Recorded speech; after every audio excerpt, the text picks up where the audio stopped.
The next two matches of the Doubles Grand Finals are taking place now. As always, use the links in the description below to go and vote for who you think would win in each match and give your reasoning as to why. Whether it's due to the cohesion between the teams, their semblances, their weapons, their experience, how that would play a factor, etc. Whatever your choice may be, a reason does have to be given.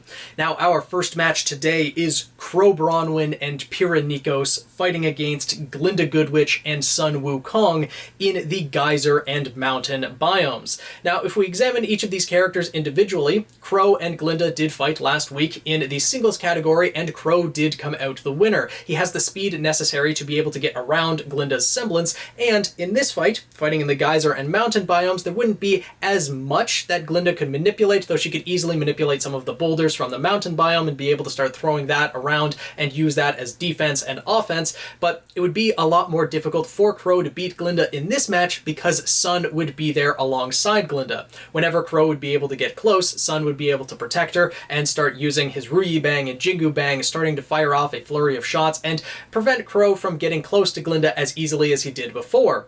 Now, Qrow also has backup when it comes to Pyrrha Nikos, and if we compare Pyrrha versus Sun, I feel like Pyrrha would win in that matchup almost every single time, but Glynda would be able to prevent Pyrrha from getting close, and if Pyrrha did let out that giant aura pulse, if Sun is staying close to Glynda and Qrow is trying to get close to Glynda as well, that would be very difficult for Pyrrha not to involve Qrow in that aura pulse, in the magnetism pulse that she would let out. So that might be difficult, and Pyrrha might not be able to use her polarity as freely as she would like, because she is not able to manipulate things with precision until she makes contact with the metallic object. So if she is able to get close to Sun in some capacity and, be able to lay a hand on RWBY Bang or Jingu Bang, she would be able to disarm him of that, or at least manipulate that so his shots would be missing, and Qrow would have a lot more of an advantage, or be able to get closer to Glynda a lot easier at the very least. So this would be an interesting matchup, and I think it would be fairly difficult for Qrow and Pyrrha to be able to get close to Glynda and Sun,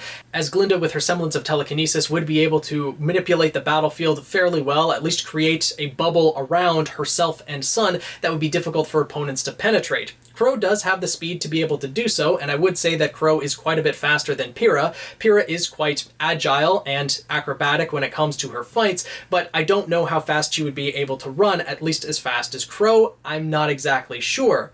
She might be able to get close enough if Qrow is keeping Glynda preoccupied, and Pyrrha might be able to get close to Sun, and they would kind of do a pincer maneuver, so Pyrrha could go after Sun, Qrow could go after Glynda, and they might be able to take out Glynda and Sun in that fashion. There's a few different ways that this could go, but I do think that Qrow and Pyrrha would eventually be able to win against Sun and Glynda, though it would be a hard-fought fight, and one little mistake could easily cost them the match. I could see Glynda and Sun winning almost as easily, and I think that Qrow and Pyrrha would have the advantage, but let me know what your guys' thoughts are down in the comments below. Do you think that Sun boosting at Glynda or being able to support her in battle would be enough for her to prevent Qrow from getting close to them? And how well do you think Pyrrha's semblance would be able to work with Glynda keeping her at bay and Qrow still trying to get close, if that scenario played out? Or do you have another scenario that you think is more likely? I'd be curious to know what you guys think.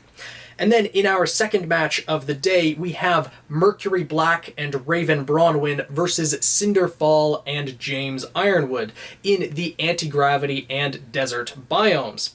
Now, I would say that Raven is likely the most experienced fighter in this match, especially when we consider that maiden powers are not going to be in play. This definitely hinders Cinder a lot more than it does Raven, as Cinder is heavily reliant on her maiden powers, especially after receiving the full maiden powers in Volume 3. Raven, on the other hand, when we saw her fight against Cinder at the end of Volume 5, she was doing a lot of her fighting without needing to rely on her maiden powers. Cinder, on the other hand, was conjuring blades, using the magic and everything like that, whereas Raven was just relying on her omen and the dust capabilities that were in it, and was easily a lot more skilled than Cinder. And then when it comes to Raven and Ironwood, I would say that Ironwood is a lot closer to her level, especially when he's able to dart around the battlefield using the gravity dust rounds in due process, the black pistol, and Raven would have a little bit of difficulty with that, but I think she would be able to win against him in the end. Mercury, though, I would think is probably the least skilled fighter out of everyone in this match, though not by that great of a margin. Cinder without her maiden powers would be a lot closer to Mercury's level, and it would be interesting to see Mercury and Cinder go up against each other when magic isn't in play. Sadly, we'll never see that fight in the RWBY series, and then when it comes to Mercury versus Ironwood, that'd be an interesting long-range battle to see as well.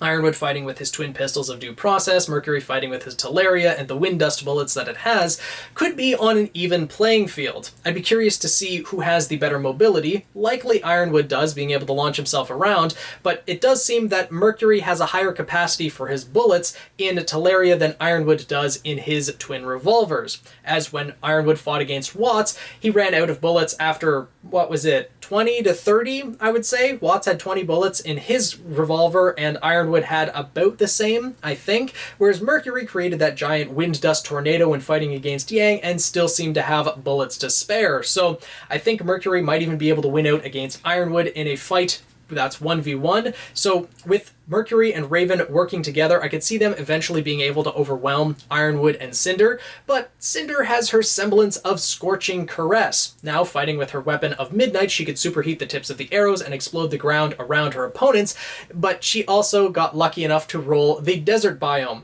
Yet again, she rolled that quite a bit during the singles matches too, but this gives Cinder an immense amount of ammunition. With her Scorching Caress, she can turn the sand in the desert to glass and launch that at her opponents.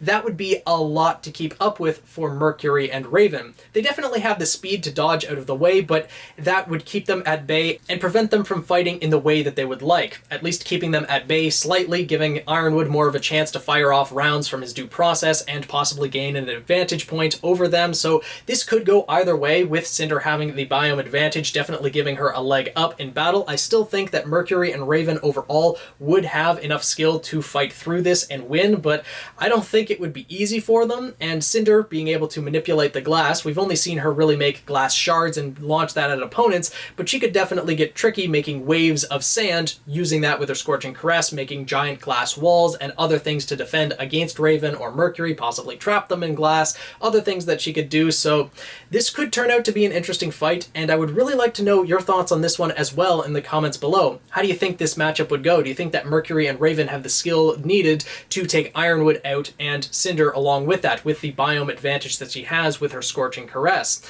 So let me know what you guys think. Hopefully you guys are enjoying the tournament so far. The grand finals of the doubles category is more than halfway over now. A couple more matches to go over in the next couple days, and then we will see the results this weekend. So make sure to subscribe to keep up with the tournament and the results as they are released. Join the Guild of the Eternal Flame. Tweet me at Phoenix Knight 7. Join our Discord server linked in the description below, and I'll see you guys in the next video.